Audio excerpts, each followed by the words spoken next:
हम देखते हैं प्रॉब्लम नंबर 17।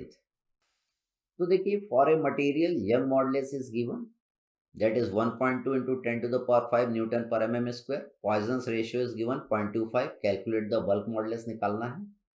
तो देखिए, हमने इसका डेरिवेशन किया था।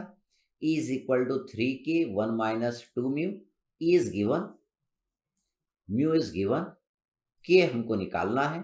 यहाँ पे देखिए, हम इसको सॉल्व कर लेंगे तो you will get the value of के। बहुत ही सिंपल है, खाली आपको ये वाला रिलेशन याद रखना है। फिर हम देखते हैं अगला प्रॉब्लम,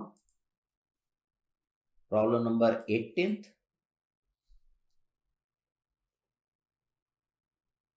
आप लोग वीडियो को रोक के पहले खुद ट्राई करिएगा। तो देखिए, a bar of 30 mm diameter is subjected to a pull of 60 kilonewton. The major extension on a gauge length of 200 mm is 0.1 mm। तो चेंज इन लेंथ आपको दिया है, ओरिजिनल लेंथ दिया है, एंड चेंज इन डायमीटर आपको दिया है 0.004 mm। Original diameter भी आपको दिया है। क्या निकालना है? यंग मॉडुलस निकालना है, पॉइजन्स रेशियो निकालना है, और बल्क मॉडुलस आपको निकालना है। तो देखिए, ये फिगर है, जो जो भी चीज दी है उसको आप पहले यहाँ पे लिख लीजिए। तो यंग मॉडुलस निकालना है, E is equal to FL upon E into change in length होता है। तो F की वैल्यू आपको देखिए किलो न्यूटन में दिया है, आपने यहाँ पे न्यूटन में लिख लिया। L की वैल्यू देखिए आपको यहाँ पे दिया हुआ है। एरिया, इसका क्रॉस सेक्शनल एरिया लेना पड़ेगा, that is π/4 d square. Change in length की वैल्यू आपको प्रॉब्लम में दिया हुआ है, दैट इज 0.1 mm। तो इससे आपकी यंग मॉडुलस की वैल्यू आ जाएगी। सेकंड, हमको पॉइजन्स रेशियो निकालना है। हम जानते हैं पॉइजन्स रेशियो क्या होता है, it is the ratio of lateral strain upon longitudinal strain. Lateral strain क्या होता है, that is change in diameter upon original diameter. Longitudinal strain होता है change in length upon original length. आपको चेंज इन डायमीटर दिया है, original diameter दिया है, चेंज इन लेंथ दिया है, ओरिजिनल लेंथ दिया है आपको। तो इससे म्यू की वैल्यू आपके निकल के आ जाएगी। It is the value of Poisson's ratio. तीसरा, आपको क्या निकालना है? बल्क मॉडुलस निकालना है। हम यंग मॉडुलस और बल्क मॉडुलस के बीच में रिलेशन जानते हैं, इसका हमने डेरिवेशन किया है। E is equal to 3k 1 minus 2 mu. देखिए, E की वैल्यू आप प्रॉब्लम में निकाल चुके हैं, यहाँ पे ये E की वैल्यू आपने निकाल लिया है। म्यू की वैल्यू भी आपने प्रॉब्लम में निकाल लिया है, ठीक। तो E की वैल्यू यहाँ पुट कर देंगे, equal to 3k 1 minus 2 mu कर दिया। इसको आप सॉल्व कर लेंगे तो you will get the value of bulk modulus. Young modulus हो, बल्क मॉडुलस हो, या मॉडुलस ऑफ रिजिडिटी हो, तीनों की यूनिट क्या होती है? सेम होती है, ठीक। तो आपने क्या करा, ये तीनों चीज निकाल ली। फिर हम आगे बढ़ते हैं, एक और प्रॉब्लम देखते हैं, problem number 19। Determine the Poisson's ratio and bulk modulus निकालना है of a material which Young modulus आपको दिया है, this is the value of Young modulus, and modulus of rigidity आपको दिया हुआ है। और क्या निकालना है? पॉइजन्स रेशियो निकालना है और बल्क मॉडुलस आपको निकालना है। देखिए, बहुत सिंपल प्रॉब्लम, खाली फॉर्मूला बेस है। देखिए, हम जानते हैं Young modulus E is equal to 2c 1 plus mu. तो देखिए, आपको E की वैल्यू यहाँ पे दिया हुआ है, आपको देखिए मॉडुलस ऑफ रिजिडिटी की वैल्यू आपको दिया हुआ है, E और C की वैल्यू आपको दिया हुआ है। तो हम क्या निकाल लेंगे? पॉइजन्स रेशियो निकाल लेंगे, म्यू की वैल्यू निकाल लेंगे, इसको सॉल्व कर लेंगे। अगले केस में हमको क्या निकालना है? बल्क मॉडुलस निकालना है। तो देखिए, E की वैल्यू आपको दिया हुआ है और म्यू की वैल्यू आपने ऊपर वाली इक्वेशन से निकाल लिया। यहाँ पे ये वाली वैल्यू हम पुट कर देंगे, तो you will get the value of bulk modulus. तो आपको अगर ये फॉर्मूला याद है तो आप स्पीड में ये सारी चीज कैलकुलेट कर लेंगे। आप पहले इसको खुद से ट्राई करिएगा। प्रॉब्लम नंबर 20 देखते हैं। तो क्या दिया है? ए बार आपको दिया है जिसका डायमीटर है 24 mm और 400 mm उसकी लेंथ है, is acted by an axial load, उस पर लग रहा है 38 kilo newton. The elongation of the bar and change in diameter दिया है, ये देखिए, ये चेंज इन लेंथ दिया है और ये चेंज इन डायमीटर दिया है। पॉइजन्स रेशियो निकालना है और द वैल्यू ऑफ 3 मॉडुली निकालना है। तो यंग मॉडुलस, बल्क मॉडुलस और मॉडुलस ऑफ रिजिडिटी, तीनों चीज हमको निकालना है। बहुत ही सिंपल प्रॉब्लम। तो देखिए, पहला काम हमको क्या करना है, जितनी भी जानकारी दी है उसको यहाँ पे हमको लिख लेना है। तो देखिए, पॉइजन्स रेशियो क्या होता है? Lateral strain upon longitudinal strain. Lateral strain क्या है, change in diameter upon original diameter. Longitudinal strain क्या है, change in length upon original length. तो देखिए चेंज इन डायमीटर आपको दिया है, ओरिजिनल डायमीटर आपको दिया हुआ है, चेंज इन लेंथ आपको दिया है, ओरिजिनल लेंथ आपको दिया हुआ है, वैल्यू यहाँ पे हम पुट कर दिए, तो you will get the value of mu. Second हमें क्या निकालना है, यंग मॉडुलस निकालना है। हम जानते हैं यंग मॉडुलस ई क्या होता है, F L upon A into change in length. F आपको किलो न्यूटन में दिया है, यहाँ पे देखिए मैंने न्यूटन में पुट कर दिया। लेंथ आपको दिया है 400 mm, 400 mm पुट कर दिया है। क्रॉस सेक्शनल एरिया, ये पीला वाला एरिया लेना है, तो हम क्या करेंगे, π/4 d स्क्वायर यहाँ पे पुट कर दिया। चेंज इन लेंथ आपको क्वेश्चन में दिया है 0.165 mm, यहाँ पे चेंज इन लेंथ पुट कर दिया, तो you will get the value of Young modulus. अब आपको यंग मॉडुलस पता चल गया, पॉइजन्स रेशियो आप निकाल चुके हैं। अब हम क्या निकाल लेंगे, बल्क मॉडुलस निकाल लेंगे और मॉडुलस ऑफ रिजिडिटी की वैल्यू हम लोग निकाल लेंगे। तो देखिए Young modulus E is equal to क्या होता है, 3k1 - 2 म्यू। तो E आप निकाल चुके हैं, म्यू की वैल्यू आप निकाल चुके हैं, वैल्यू यहाँ पे पुट कर दिया, तो you will get the bulk modulus. Modulus of rigidity निकालना है, तो E की वैल्यू आप निकाल चुके हैं, म्यू की वैल्यू आपको निकाल चुके हैं, आप इसको सॉल्व कर लेंगे तो मॉडुलस ऑफ रिजिडिटी की वैल्यू भी आपकी निकल जाएगी। तो आपने इस प्रॉब्लम में तीनों मॉडुलस निकाल लिया और इसमें आपने पॉइजन्स रेशियो की वैल्यू भी निकाल ली। फिर हम आगे बढ़ते हैं, ये बड़े ही छोटे छोटे प्रॉब्लम होते हैं। Problem number 21, calculate the modulus of rigidity and bulk modulus of A cylindrical bar of diameter आपको 30 mm दिया है और लेंथ 1.5 मीटर दिया है। If the longitudinal strain in the bar during a tensile stress is 4 time the lateral strain. देखिए longitudinal stress is 4 time the lateral strain. Find the change in volume when the bar is subjected to hydrostatic pressure, कितना लग रहा है, 100 Newton पर mm square लग रहा है। ठीक, तो लॉन्गिट्यूडनल स्ट्रेन और लेटरल स्ट्रेन के बीच में इनने रिलेशन यहाँ पे दिया हुआ है। ठीक, तो इसकी जरूरत हमको पड़ेगी। तो करते हैं हम ये प्रॉब्लम को। तो पहली चीज क्या करना है, जितनी भी जानकारी दी है उसको लिख लेना है। तो क्या क्या दिया है, डायमीटर दिया है, लेंथ दिया है, longitudinal strain is equal to 4 time lateral strain आपको प्रॉब्लम में दिया हुआ है, यहाँ पे 4 time the lateral strain. Change in volume निकालना है, प्रेशर आपको दिया है, pressure is equal to stress, दोनों की यूनिट क्या होती है, सेम होती है, न्यूटन पर mm स्क्वायर। लेकिन स्ट्रेस आपका क्या होता है, टेंसर क्वांटिटी होता है, प्रेशर आपका क्या होता है, स्केलर क्वांटिटी होता है। तो मैंने बताया था कि स्ट्रेस आपका टेंसर क्वांटिटी क्यों होता है, क्योंकि ये मैग्नीट्यूड, डायरेक्शन और प्लेन तीनों पर डिपेंड करता है, इसलिए टेंसर क्वांटिटी होता है। ये आपका क्या होता है, स्केलर क्वांटिटी होता है, ये सरफेस के परपेंडिकुलर लगता है। तो यहाँ पे प्रेशर को अपन क्या करेंगे, स्ट्रेस लेके चलेंगे।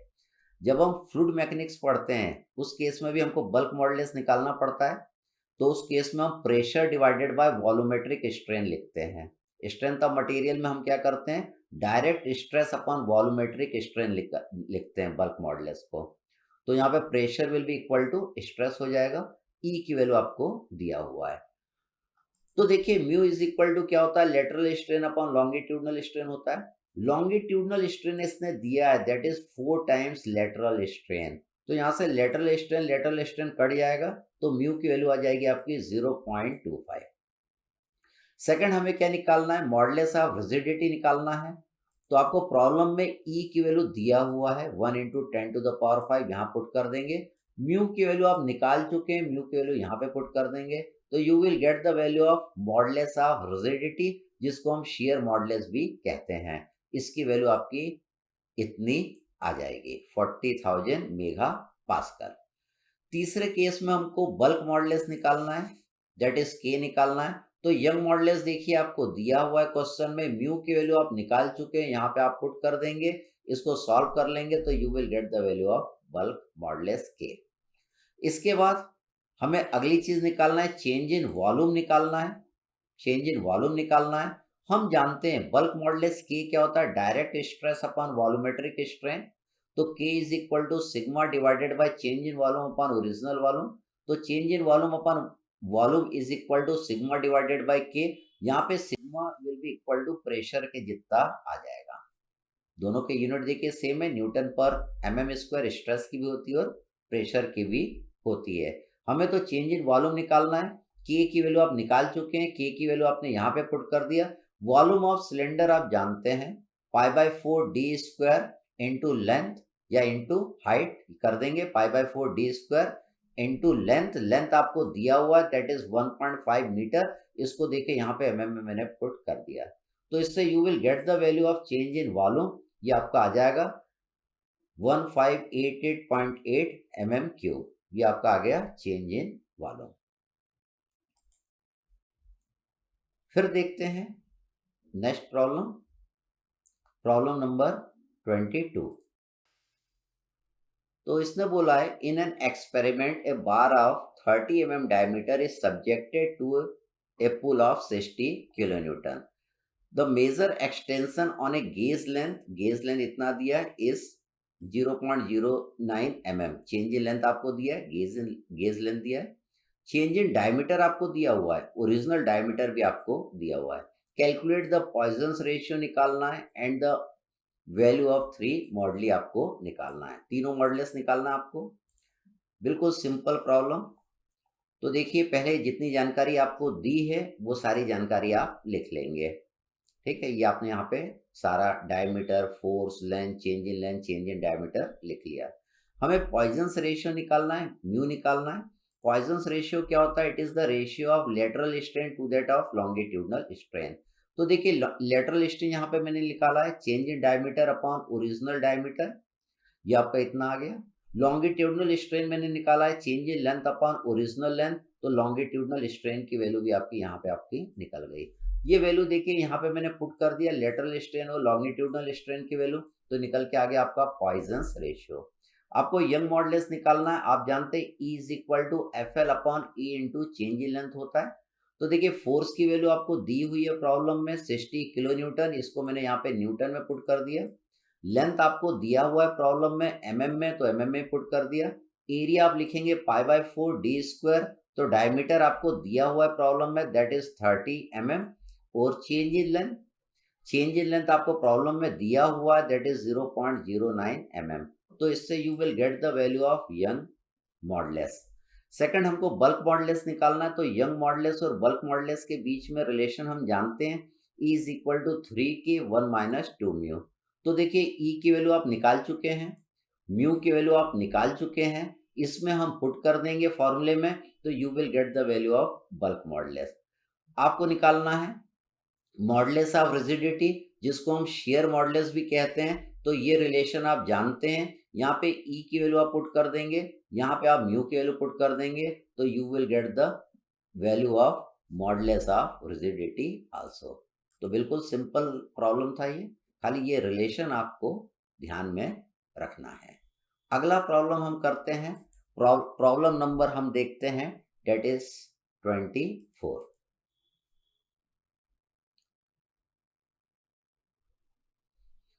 तो देखिए a circular rod of 100 mm diameter and 500 mm long is subjected to a tensile force, उसमें लग रहा है that is 100 kilo newton. Determine the modulus of rigidity, bulk modulus and change in volume if the Poisson's ratio आपको दिया है और young modulus भी आपको दिया हुआ है। ठीक, तो देखिए यहाँ पे वही काम हम कर रहे हैं। पहले जितनी जानकारी दिया उसको लिख लेंगे, डायमीटर लिख लिया, लेंथ लिख लिया, फोर्स लिख लिया, म्यू लिख लिया, यंग मॉडुलस लिख लिया। तो देखिए पहले हमको क्या निकालना है, determine the modulus of rigidity हमको निकालना है कि मॉडुलस ऑफ रिजिडिटी क्या होगी। तो देखिए यंग मॉडुलस और मॉडुलस ऑफ रिजिडिटी के बीच में आप रिलेशन जानते हैं। क्या जानते हैं? E is equal to 2c 1 plus mu, ये रिलेशन आप जानते हैं। तो इसमें E की वैल्यू आपको दिया है क्वेश्चन में 2 × 10⁵, ये दिया हुआ है। म्यू की वैल्यू भी आपको क्वेश्चन में दिया है दैट इज 0.3, यहाँ पे आपने म्यू की वैल्यू पुट कर दिया, तो C की वैल्यू आ गई। इसके बाद आपको क्या निकालना है? बल्क मॉडुलस निकालना है। तो देखिए E की वैल्यू आपको दिया है, यंग मॉडुलस भी दिया है और म्यू की वैल्यू भी दिया है, यहाँ पे आपने वैल्यू पुट कर दिया, तो आपका बल्क मॉडुलस भी आ गया। इसके बाद हमको क्या निकालना है? चेंज इन वॉल्यूम निकालना है। तो हम जानते हैं change in volume upon original volume is equal to change in length upon original length minus 2 into change in diameter upon original diameter. तो देखिए इस वाले प्रॉब्लम में चेंज इन डायमीटर आपको नहीं दिया हुआ है, लेकिन देखिए इस वाले प्रॉब्लम में अपन चेंज इन लेंथ निकाल सकते हैं। Change in length upon original length की वैल्यू अपन निकाल सकते हैं। ठीक, तो देखिए हम ये वाला फॉर्मूला यूज न करके ये वाला फॉर्मूला हमको यूज करना पड़ेगा, क्योंकि इस प्रॉब्लम में हमें चेंज इन डायमीटर की वैल्यू नहीं दिया हुआ है। तो इसकी जगह हमने ये फॉर्मूला यूज करा, change in volume upon original volume is equal to change in length upon original length 1 minus 2 mu. तो change in length upon original length की जगह हम क्या लिख सकते हैं, एफ डिवाइडेड बाई ई लिख सकते हैं। तो देखिए ये चेंज इन लेंथ का फॉर्मूला है, ये लेंथ आपका नीचे चले जाएगा, तो चेंज इन लेंथ अपॉन ये कैपिटल हो गया upon capital L is equal to F divided by A. तो इसकी जगह मैंने ये वाली वैल्यू यहाँ पे पुट कर दी है। तो यहाँ पे सारी वैल्यू आपको दिया है, फोर्स की वैल्यू आपको प्रॉब्लम में दे के रखा है, that is 1000 kilo Newton, put कर देंगे। एरिया आप निकाल लेंगे, ये सर्कुलर रॉड है, आप सर्कुलर रॉड का एरिया क्या होगा, pi by 4 D square, pi by 4 D square, diameter आपको दिया है दैट इज 100 mm। ई दिया है, म्यू की वैल्यू आपको दिया हुआ है प्रॉब्लम में, इसको जब आप सॉल्व कर लेंगे तो you will get the value of change in volume, that will come 1000 mm cube. This is the value of change in volume. फिर हम आगे बढ़ते हैं, अगले प्रॉब्लम को देखते हैं, problem number 26।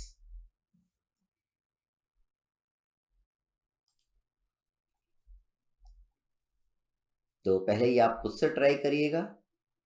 A material has modulus of rigidity equal to 0.4 into 10 to the power 5 newton पर mm स्क्वायर, और बल्क मॉडुलस आपको दिया हुआ है 0.75 into 10 to the power 5 newton पर mm square. Find its Young modulus and Poisson's ratio, दो चीज आपको निकालना है। तो देखिए हम जानते हैं E is equal to 3C1 plus mu. हमको क्वेश्चन में क्या दिया है, C की वैल्यू दिया और K की वैल्यू दिया है, हमें E की वैल्यू निकालना है और हमें म्यू की वैल्यू निकालना है। तो देखिए इस वाले फॉर्मूले में हमने C की वैल्यू पुट कर दिया, तो E is equal to 2C1 plus mu, ये वाली इक्वेशन बन गई। सेकंड हम ये जानते हैं E is equal to 3K1 minus 2 mu, तो यहाँ पे देखिए हमने K की वैल्यू हमने यहाँ पे पुट कर दिया। ठीक, तो आपकी ये इक्वेशन बन गई सेकंड ये। अब ये दो इक्वेशन है जिसमें दो अननोन है, इसमें ई अपने को नहीं मालूम दोनों में, और दोनों में म्यू की वैल्यू अपने को नहीं मालूम है। तो हम क्या करेंगे, इन दोनों इक्वेशन को इक्वेट कर देंगे, इन दोनों इक्वेशन को इक्वेट कर देंगे तो you will get the value of mu. तो देखिए ये म्यू की वैल्यू आ गई। इस म्यू की वैल्यू को हम किसी भी एक इक्वेशन में पुट कर सकते हैं, आइदर ऊपर वाली या नीचे वाली। तो इसको मैंने क्या करा, ऊपर वाले इक्वेशन में म्यू की वैल्यू पुट कर दी, तो you will get the value of E. तो आपने यंग मॉडुलस और पॉइजन्स रेशियो दोनों वैल्यू कैलकुलेट कर लिया। फिर हम देखते हैं नेक्स्ट प्रॉब्लम, प्रॉब्लम नंबर 31। तो देखिए a bar of cross section आपको दिया है 8 mm into 8 mm is subjected to an axial pull of 7000 Newton. The lateral dimension of the bar is found to be changed to 7.9985 mm into 7.9985 mm. If the modulus of rigidity of the material आपको यहाँ पे दिया हुआ है, determine the Poisson's ratio and modulus of elasticity अपने को निकालना है। तो देखिए ये फिगर पहले आप खुद से ट्राई करिएगा। तो पहले आपका ब्लॉक इस तरीके से था, आपने क्या करा, इस पे टेंजाइल फोर्स लगाया 7000 न्यूटन का। तो पहले ये डायमेंशन कितना था, ये 8 mm था, ये 8 mm था, इसके बाद ये छोटा हो गया, ये वाला डायमेंशन हो गया 7.9985 mm, और ये वाली इसकी जो डायमेंशन है ये हो गए 7.9985 mm। तो देखिए एक्चुअल में ये कम हो गया आपका। तो देखिए हमें क्या करना है, यहाँ पे अपने को पॉइजन्स रेशियो निकालना पड़ेगा। पॉइजन्स रेशियो निकालना पड़ेगा तो हमको लेटरल स्ट्रेन और लॉन्गिट्यूडनल स्ट्रेन की जरूरत पड़ेगी। अगर लॉन्गिट्यूडनल स्ट्रेन निकालना है तो हम जानते हैं लॉन्गिट्यूडनल स्ट्रेन क्या होता है, change in length upon original length होता है, लेकिन चेंज इन लेंथ आपको नहीं दिया हुआ है। अगर चेंज इन लेंथ आपको नहीं दिया हुआ है, कोई बोलेगा लॉन्गिट्यूडनल स्ट्रेन निकालिए, तो अपन क्या करेंगे, स्ट्रेस डिवाइडेड बाय ई कर देंगे, तब आपका क्या निकल के आ जाएगा, लॉन्गिट्यूडनल स्ट्रेन आपका निकल के आ जाएगा। तो लॉन्गिट्यूडनल स्ट्रेन ऐसे भी निकलता है और लॉन्गिट्यूडनल स्ट्रेन आपका इस तरीके से भी निकलता है।